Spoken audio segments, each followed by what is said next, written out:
Assalamualaikum warahmatullahi wabarakatuh.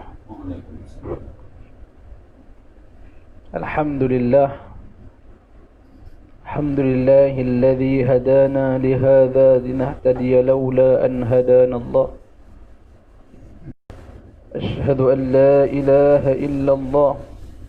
Ashhadu anna Muhammadan abduhu wa rasuluh. Amma ba'd. فيا عباد الله اتقوا الله أوصيكم وإياي بتقوى الله فقد فاز المتقون. Alhamdulillah, syukur kita pada Allah Subhanahu wa taala. Jika ikut maghrib ni dah masuk 10 Muharram. Ya, maghrib ya. Jadi kita mulai daripada malam ni, kita penuhi dengan amalan. Esok kita berpuasa insya-Allah sampailah kepada maghrib. Di 24 jam ini adalah suatu waktu dan masa yang cukup barakah, cukup baik, bahkan akan diampunkan dosa kita cukup banyak insya-Allah, mudah-mudahan.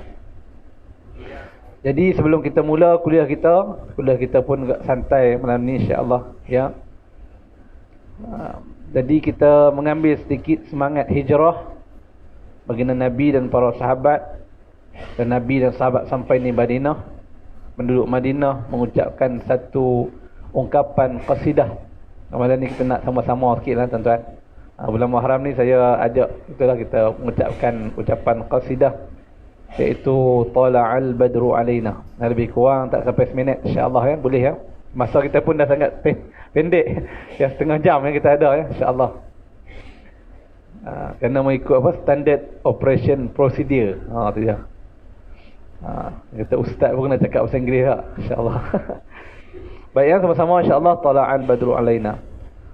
Tala'al badru alaina min thaniyatil wada' وجب الشكر علينا ما دعا لله داع طلع البدر علينا من ثنيات الوداع وجب الشكر علينا ما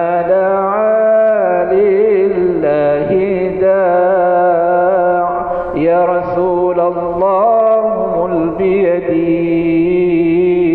رسول الله مل بيدين صلى الله على محمد صلى الله عليه وسلم صلى الله على محمد صلى الله عليه وسلم صلى الله على محمد صلى الله عليه وسلم. Mudah-mudahan kita memulakan pada malam Muharram ni ya, dengan amal soleh. Kita mengingati ya, perjuangan hijrah Nabi SAW.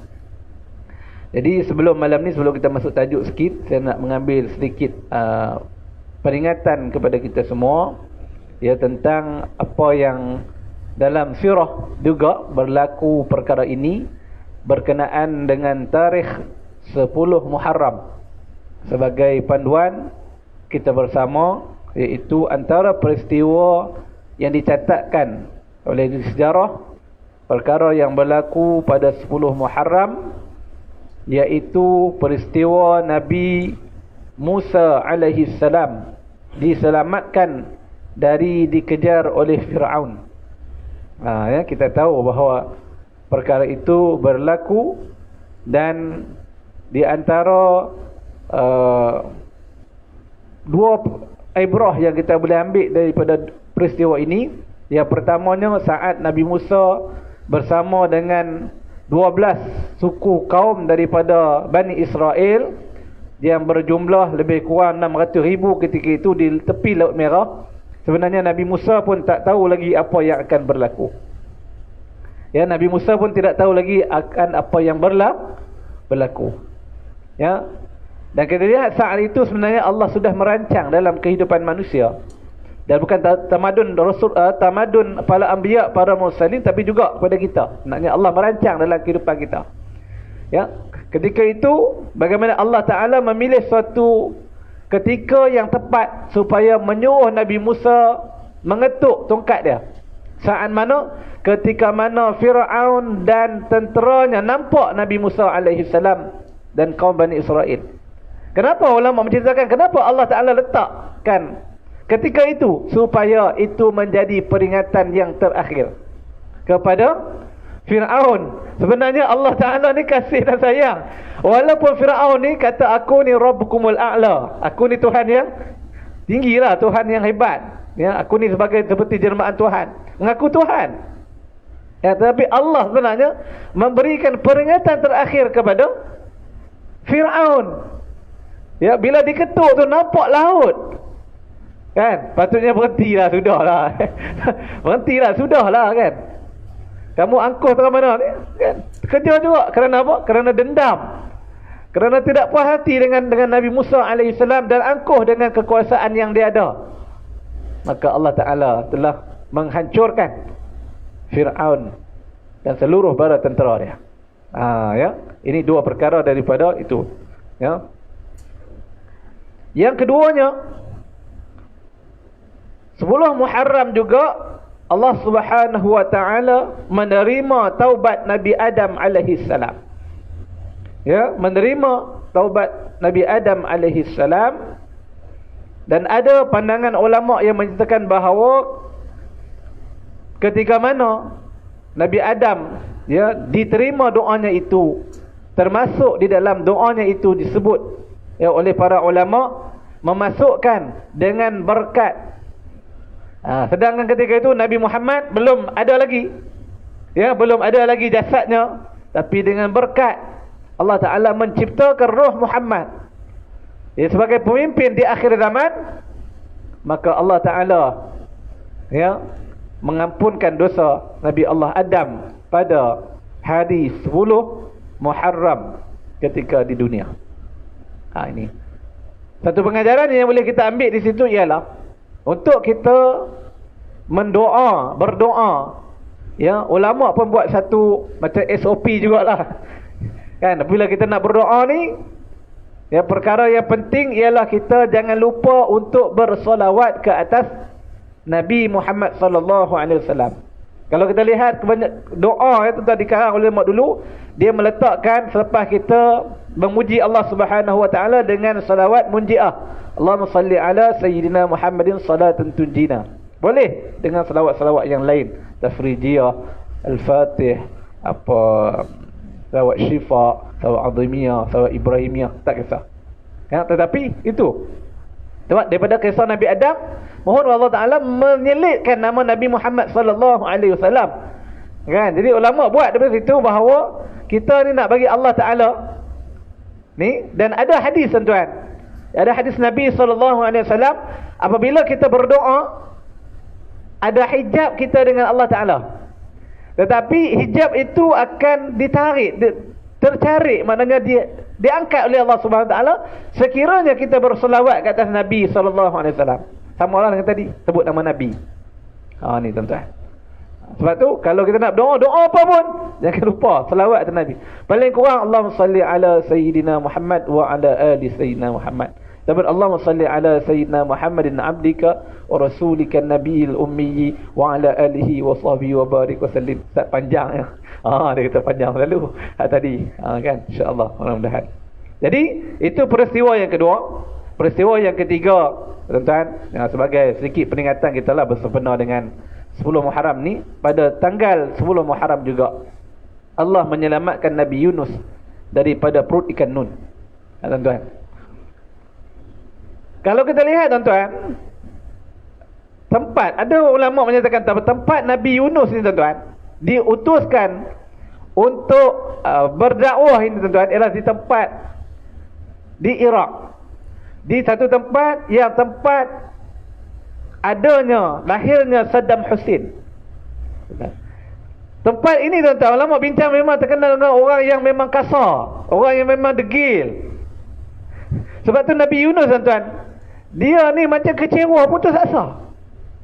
Kalau kita lihat bagaimana Allah menghukum Nabi Yunus ini, ialah daripada putus asanya Nabi Yunus alaihissalam. Dalam kehidupan manusia, pengajaran yang boleh kita ambil, kita tidak boleh sekali-kali putus asa dengan rahmat Allah. Wala taqnatu min rahmatillah. Allah bagi sakit ke, Allah bagi ujian ke, apa ke, yang beri Allah. Kenapa dia beri? Ada sebab dan musabab. Ya, ada kalanya nak mengampunkan dosa, ada kalanya nak mengangkat martabat, ada kalanya nak menyusun balik kehidupan kita yang tidak teratur. Allah memberikan kepada kita. Ini tuan-tuan, jangan kita putus asa. Rahmat Allah Ta'ala. Dan kalau kita rasa banyak dosa, kita rasa tak tenteram. Apa yang diungkapkan oleh Nabi Yunus dalam perut ikan nun. Ada ulama kata ikan nun ni bukan ikan paus. Ikan nun ni ada ulama bincang tuan-tuan. Ya, dibincang oleh ulama tuan-tuan, bahawa ikan nun ni seperti ikan kembung tetapi besar. Kan. Dan ada ahli sejarah yang mengatakan bahawa di laut itu memang ada ikan besar macam tu. Saya baca dalam sejarah, memang ada ikan yang besar, boleh menelan orang. Boleh menelan orang. Dan selama lama duduk dalam tu, yang kadang-kadang gelap, maknanya kalau kita tengok pada kehidupan manusia ni, kadang-kadang dia tak nampak cahaya dalam kehidupan dia. Aku ni hidup ke tak hidup ni? Dalam keadaan kegelapan. Ya, aku ni seolah-olah dilalaikan dengan dunia, permainan dunia. Maka ketika itu kita disuruh supaya kita memperbanyakkan menyebut La ilaha illa anta. Cara baca dia. Kita memperagungkan Allah. La ilaha illa anta. Ilah kita Allah saja. Ya, sembahan kita ialah Allah. Bila kita sembah Allah Ta'ala, kita menambah subhanak. Kita memuji Allah, subhanak, maha suci-Mu ya Allah. Ya, barulah kita menyebut balik inni kuntu minaz zalimin. Allah, aku ni di kalangan orang-orang yang zalim. Ini cara baca dia. La ilaha illa anta subhanak inni kuntu minaz zalimin. Ini menurut tengah pandangan ulama. Ya. Jadi pada malam ni saya nak masuk sikit tuan-tuan. Masa kita pun tak banyak. Ya, tidak banyak. Ya, saya cerita sikit benda tu. Dan saya nak cerita mengambil daripada kisah hijrah lah tuan-tuan. Kisah hijrah ni. Ya, kisah ni saya ada cerita di beberapa tempat tuan-tuan. Jadi kupasannya mereka kata ustaz luaskanlah cerita ni. Ceritanya tidak ada apa pun. Dia berkaitan juga dengan hijrah. Tetapi yang kita nak bincang bukan perjalanan hijrah itu. Kita nak bincang watak di dalam mendomes, apa orang kata apa, kalau kita lakonan itu maknanya apa, nak menjayakan watak hijrah itu. Tetapi inilah watak yang Allah sudah rencanakan. Bagaimana terjadinya watak hijrah itu, beberapa orang yang didormasi oleh Rasulullah dan para sahabat yang lain. Ya. Yang pertama ialah Rasulullah sendiri. Yang kedua ialah Sayyidina Abu Bakar. Anak kepada Sayyidina Abu Bakar, Abdullah bin Abu Bakar. Ya. Lepas itu ialah pembantu kepada Abu Bakar, nama juga Abdullah juga. Saya tak ingat bin dia. Abdullah juga. Anak kepada Sayyidina Abu Bakar, Asma bin Abu Bakar. Ya, Sayyidina Ali. Watak dalam tu juga ada 40 orang. 40 orang pemuda Quraisy. Ada seorang kafir yang menjadi penunjuk jalan kepada Nabi dan Sayyidina Abu Bakar. Wataknya juga ada binatang yang dibawa oleh pembantu kepada pembantu kepada Sayyidina Abu Bakar, Abdullah ni, Sayyidina Abdullah ni disuruh supaya membawa gembalaan kambing, watak binatang. Ada yang menyatakan ketika Nabi duduk itu ada beberapa binatang, burung dan sebagainya, ada yang kata dhab dan sebagainya yang menutup jalan ataupun labah-labah ya, menutup. Ini pandangan.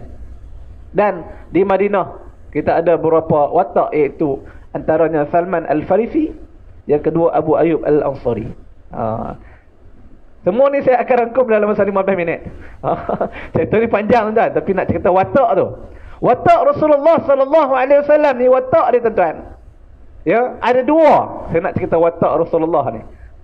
Ya, dalam peristiwa hijrah. Yang pertama ni, dalam peristiwa hijrah ni nak menggambarkan walaupun Rasulullah ini sayang kepada Mekah, tanah tempat lahirnya, Tetapi kerana memenuhi perintah Allah, Allah kata kepada Nabi Muhammad supaya berhijrah ke Madinah, maka Rasulullah seorang yang begitu taat. Ya. Kenapa Rasulullah buat begitu? Allah Ta'ala meletakkan Rasulullah ini sebagai satu utusan, yang mana apa yang dibuat oleh Rasulullah itulah yang sepatutnya kita buat. Apabila Rasulullah menjadi seorang yang taat betul-betul kepada Allah, maka kita pun kena belajar. Mungkin ada kalanya pada hari ini ada benda-benda lagi yang kita tidak taat pada Allah. Betul? Tuan-tuan nak tahu macam mana kita nak jadi orang yang betul-betul taat? Kita ikut Quran betul-betul. Quran 30 juz tu tuan-tuan baca. Bila tuan-tuan baca, saya baca tuan-tuan. Tuan-tuan baca dengan tafsir. Oh, banyak lagi kita tak buat. Allah sebut macam ni, Allah sebut macam ni. Banyak lagi dalam masyarakat kita ni yang kita tak buat. Betul tak? Tuan-tuan, banyak lagi yang kita tak buat. Betul, kita kena senarai kalau boleh checklist. Dan kalau checklist ni beribu-ribu yang kita kena buat, tapi setakat ni kita yang buat setakat mana aja. Tuan-tuan. Yang kedua tuan-tuan, ya, Rasulullah meletakkan kepentingan agama. Ya. Macam kita kata apa maqasid syar'iyyah, hifzuddin, menjaga agama.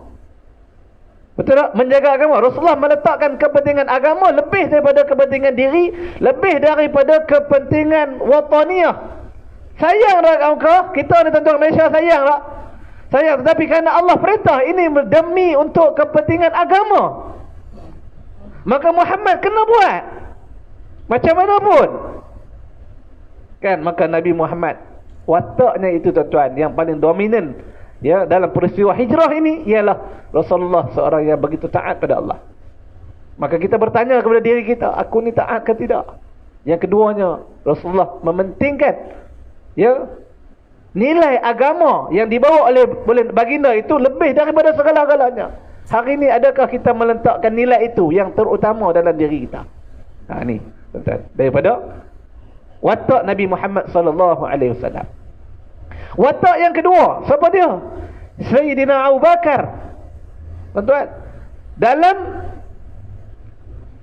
peristiwa hijrah, Abu Bakar ini memegang watak seorang sahabat. Seorang sahabat dalam menggerakkan agama Allah, dalam menggerakkan usaha dakwah, usaha kebaikan. Manusia tak boleh buat kerja seorang diri. Tak ada tuan-tuan kita tengok Rasulullah buat kerja seorang diri, tak ada. Kalau Allah nak buat boleh. Tak ada sahabat Rasulullah buat kerja agama seorang diri. Tetapi tidak begitu. Dalam kehidupan manusia, untuk menjadi manusia dalam sirah Nabi-Nabi para Rasul tuan-tuan, ada sahabat yang menemani. Ya, jadi watak itu dimainkan oleh Sayyidina Abu Bakar. Abu Bakar. Yang kita lihat bagaimana Abu Bakar ketika duduk dalam gua tu. Ya, gua tu tuan-tuan. Ya, Abu Bakar sanggup, ya, tidak mengejut Nabi SAW ketika disengat oleh binatang berbisa. Ya. Punya tak mau ganggu Nabi. Punya tak mau susahkan Nabi. Sahabat. Ini nilai sahabat tuan-tuan. Tak mau susahkan sahabat. Aku tak apa. Tuan-tuan, gitu. Ya, punya nilai sahabat yang dibina, yang dibawa oleh karakter oleh Sayyidina Abu Bakar. Ya, sehingga kan sakitnya tuan-tuan. Sakitnya disengat oleh binatang berbisa itu, jatuh air mata ke pipi Nabi SAW. Dan ciri ini juga tuan-tuan, Nabi, apa yang Nabi buat tuan-tuan? Bila sahabat dalam keadaan kesusahan. Ini kita kadang-kadang kita banyak tak buat tuan-tuan. Ni banyak kita tak buat. Apa Nabi buat tuan-tuan? Nabi doa. Kita tuan-tuan, kita dengar sahabat kita sakit, kita dengar sahabat kita susah, kita dengar ni tuan-tuan, kita doa tak tuan-tuan? Khusus, ya Allah. Ya, yang kita doa ialah untuk diri kita. Betul tak? Yang kita doa untuk diri kita. Nabi Rasulullah doa untuk Abu Bakar. Dan Allah izin. Ulama kata bahawa Abu Bakar sembuh daripada disengat oleh, mana ada ubat waktu tu? Ada ubat tuan-tuan. Ada dalam sirah juga tuan-tuan, seorang sahabat tuan-tuan mengubat sahabat yang terkena gigitan dengan surah Al-Falaq, surah An-Nas. Sama juga sahabat yang baru masuk Islam, pergi mengembara, musafir, singgah satu kampung, minta nak orang panggil apa? Nak duduk pada ketua kampung tak boleh. Lepas tu tengok ada orang sakit. Dia pun baca Fatihah. Kan baca Fatihah dalam tafsir Ibn Katsir. Ya. Ya, tentang surah Fatihah itu sendiri. Tafsir Ibn Katsir tentang Fatihah sendiri, yang mana dia baca Fatihah sembuh. Betul. Kan.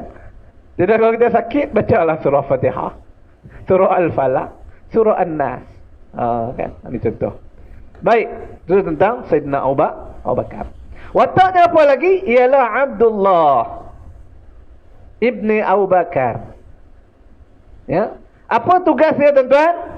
Tugas dia, tuan-tuan, ialah mendengar berita-berita daripada kaum Quraisy dan kena maklum kepada Rasulullah sallallahu alaihi wasallam. Watak ini ialah, tuan-tuan, watak apa? Ialah watak untuk memainkan peranan memaklumkan apakah persekitaran kita. Ya, kalau kita hidup ni, tuan-tuan, tak ada orang tegur kita. Contoh kita kata, tak ada orang tegur, tak ada orang maklum kita, tuan-tuan. Kan? Ada watak dalam kehidupan manusia. Manusia kena jadi orang yang menjadi pemberi nasihat, teguran, pemakluman, tuan-tuan. Kalau kita seluar, tuan-tuan, kain tu koyok di belakang, koyok di belakang, kita nampak ke? Nampak sendiri ke macam mana, tuan? Nampak tak kita jalan? Pak Long, ni nampak dekat sini ni kain koyok. Contoh kita kata, makna kena ada watak seperti itu. Ada baru ni, tuan-tuan, saya pergi ziarah seorang asatizah kita, tuan-tuan. Asatizah ni mengajar di sekolah. Dia balik daripada Indonesia, sakit, tuan-tuan. Tiba-tiba dia nak bangun, sebelah ni tak boleh angkat. Bila saya pergi ziarah, tuan-tuan, saya pun tak apalah, saya baca sikit ruqyah apa sikit, tak apalah. Kan? Lepas tu dia kata ustaz, kita duk cerita dekat orang, dia kata dia. Kan? Saya kata saya mai ziarah, bagi dia nak bagi pandangan dari saya apa. Kan dia kata ustaz, kita duk cerita ke orang wala haula wala quwata illa billahil aliyil azim. Kita tak rasa, dia kata. Kita tak rasa nilai wala haula, tidak ada daya upaya. Dia kata saya bila tangan saya tak boleh angkat. Dia kata apa nilai tangan ni? Tangan aku ni ada apa pada diri aku ni? Tangan aku ada tapi tak boleh angkat. Di situ dia kata baru saya fikir, dia kata yang boleh mengangkat ni hanya dengan izin Allah. Dengan izin Allah. Saya boleh bercakap dengan izin Allah. Kalau Allah kunci, tiba-tiba tak boleh bercakap. Ni yang bagi idea semua sebab Allah Ta'ala. Tiba-tiba blank, tuan-tuan. Ada, tuan-tuan, orang cakap tengah-tengah pidato, tak ada idea. Lari yang biar idea, tuan-tuan. Ini ada. Ini, tuan-tuan. Ini sahabat ni, tuan-tuan. Oh, saya kata betul. Saya terfikir betul. Menghayati. Kenapa Allah bagi penyakit? Kalau Allah bagi, nak suruh fikir. Kan? Ada kita, tuan-tuan. Kenapa Allah bagi COVID? Nak suruh fikir. Allahu Akbar. Nak suruh fikir manusia. Watak yang keempat, Abdullah juga, iaitu pembantu kepada Sayyidina Abu Bakar yang disuruh.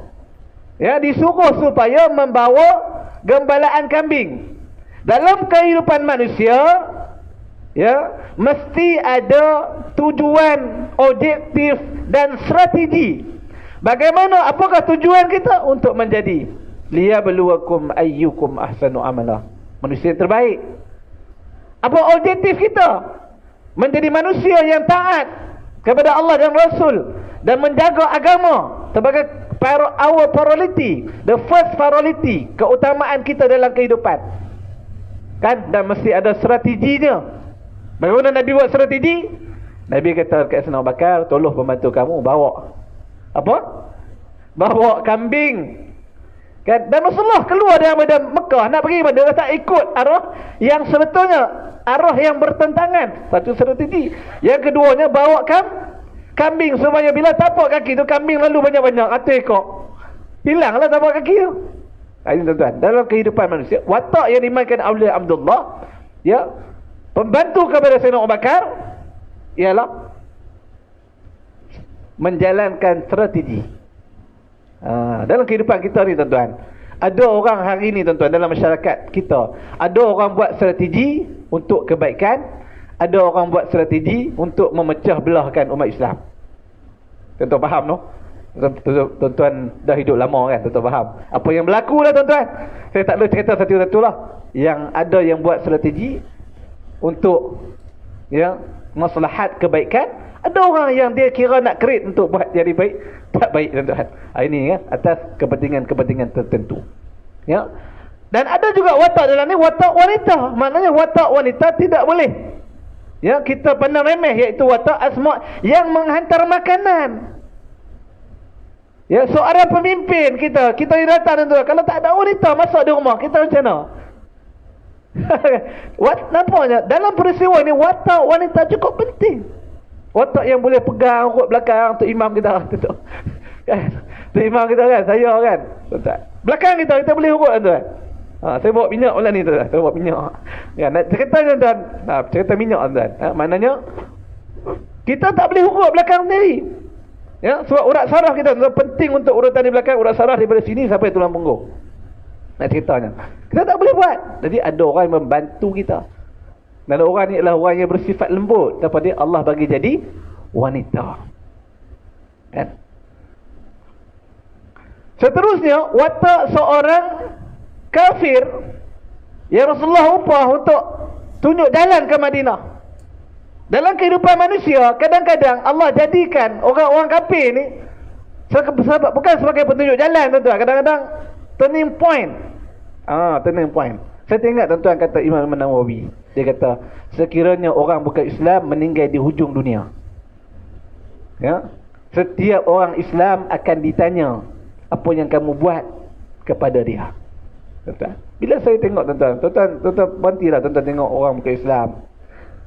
Saya selalu tengok orang tua-tua, minta maaf sebut orang tua-tua bukan Islam. Apa saya rasa tuan-tuan, apa saya fikir, dia dah tua, tidak dapat hidayah. Aku ni sekurang-kurangnya kalau aku tidak buat amal banyak pun, aku sudah berada dalam keadaan Islam. Saya tengok hadirin ayah-ayah sekalian, pakcik-pakcik sekalian, berada dalam keadaan Islam, boleh duduk imarah rumah Allah, tapi dia ni tuan-tuan boleh berjalan. Saya ziarah tuan-tuan hampir lebih dari 20 buah negara di seluruh dunia, dan saya lihat ramai orang tua dan sebagainya. Saya terfikir, tak apalah Muhammad Saleh dan sebagainya yang tak Islam kan. Ya Allah, apa yang aku buat untuk dia tuan-tuan? Saya terfikir, apa yang kita buat? Sekurang-kurangnya dia berhenti kereta duduk sebelah kita, ya Allah berilah hidayah pada dia. Pernah ada kita sebut macam tu, Allah berilah hidayah pada dia. Ini tuan-tuan, watak Allah datangkan dalam kehidupan manusia. Bukan saja Allah bagi jadi orang kafir dalam kehidupan orang Islam. Ini. Dan watak yang kedua terakhir, kita ada masa sikit lagi tuan-tuan. Watak Salman Al-Farisi. Sebenarnya Salman Al-Farisi ni tuan, jarang orang sebut dalam peristiwa hijrah. Salman Al-Farisi ni datang daripada Iran tuan-tuan, datang ke Madinah, bekerja dengan seorang Yahudi. Akhirnya dia dengar Rasulullah nak sampai. Dia duduk atas pokok kurma, turun. Dia kata kat tuan dia dengan kawan tuan dia, aku dengar Muhammad. Tuan dia kata, jangan kamu sibuk, bukan kerja kamu pergi naik balik kau boleh. Kan? Tapi watak dia tuan-tuan, Salman datang daripada Iran, daripada Parsi nak ke Madinah mencari kebenaran. Dia kata kamu pergi cari orang yang ada tanda Khutbun Nabawi di belakang Nabi SAW. Dan akhirnya selepas peristiwa hijrah itu Salman dibebaskan.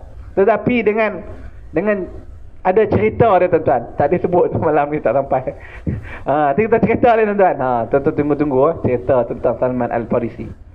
Salman ni kalau cerita satu kuliah boleh kita buat lah. Tapi nak ceritanya ada peristiwa dia, bagaimana dia dilepaskan oleh tuan dia, satu cerita yang cukup tragis juga. Nak cerita ni kena satu kuliah pula.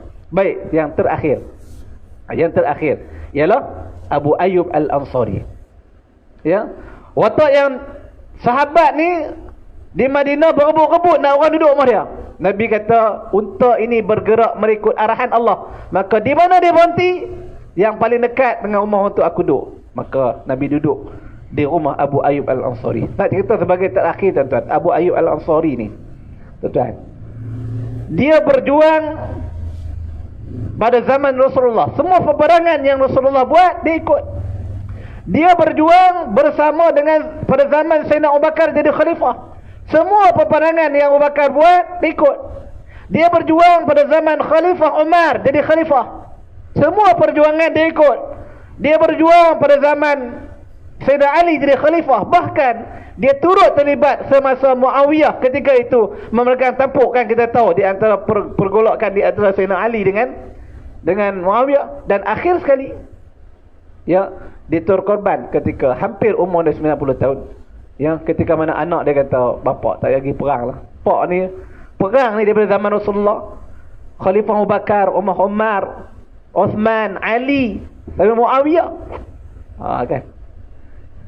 Dia kata tidak ada setitis pun daripada jiwaku ini sehingga aku menghabiskan semuanya untuk agama Allah Subhanahu wa taala. Ini tuan-tuan, pengajarannya tuan-tuan. Ya, kalaulah kita lihat, ya, Abu Ayyub Al-Ansari boleh buat, kalau ke dalam patah Melayu kata apa? Berjuanglah ketitisan darah yang terakhir. Inilah watak yang dimainkan oleh Abu Ayyub Al-Ansari. Kita jangan berjuang untuk pokok kita je, untuk keluarga je, tuan-tuan. Tetapi inilah nilai agama yang kita kena perjuangkan. InsyaAllah tuan-tuan, setakat itu dulu pada malam ni. Dan insyaAllah ya, saya akan bergerak insyaAllah ke Kelantan awal pagi esok, ada misi dakwah ya. Dan siapa sahabat-sahabat yang ingin ya untuk bersama-sama kita buat misi dakwah ni, untuk ada satu surau tuan-tuan tidak diimarahkan sudah berapa lama. Jadi kita nak hidupkan satu surau itu, dan kita perlu sedikit dana lah untuk kita panggil. Kita akan panggil lebih kurang dalam 50 keluarga tuan-tuan untuk kita menghidupkan. Kita hidup dengan buat kelas Quran di situ, dan saya dipanggil untuk bagi sedikit mutafid kepada kampung itu. Dan kalau tuan-tuan nak menyumbang kepada saya, untuk kita bawa, untuk kita beri kepada orang-orang kampung tu, kita dah ada benda-benda dia ya. Kita mulakan dana lebih kurang 500 ke 1000 orang. Maknanya lebih kurang satu keluarga tu jatuh dalam RM20 sajalah. Sahabat yang berhajat boleh jumpa saya ataupun ambil nombor telefon saya daripada JK. InsyaAllah esok pagi saya akan bergerak ke Kelantan. InsyaAllah tuan-tuan tolong doakan ya, hasrat ya, orang yang nak hidup balik surau tu. Dia kata supaya masyarakat tu kembali, dia kata. Ya, sebab dia kata ada budak-budak, dia tanya budak-budak, kenapa tak pergi surau? Dia balik jauh. Tiba-tiba dia balik kampung. Dia kata pak, dia kata nak semayang macam mana? Tok imam tak ada. Maknanya hidup surau itu tidak ada semayang cuma kita alhamdulillah tuan. Ni saya kata ustaz marilah bagi sikit. Kan saya alhamdulillah. Kan kita akan tuan-tuan, siapa yang berhajat insya-Allah. Dan siapa yang ada masalah urat dan masalah gangguan dan sebagainya, saya ada buat. Tapi saya tak jual tuan-tuan. Minat bidara urat saraf boleh datang ambil. Ya, ini juga betul, kalau tuan-tuan ambil bagi sumbangan, kita akan bagi pada penduduk di Kelantan insya-Allah ya. Wallahu a'lam. Assalamualaikum warahmatullahi wabarakatuh.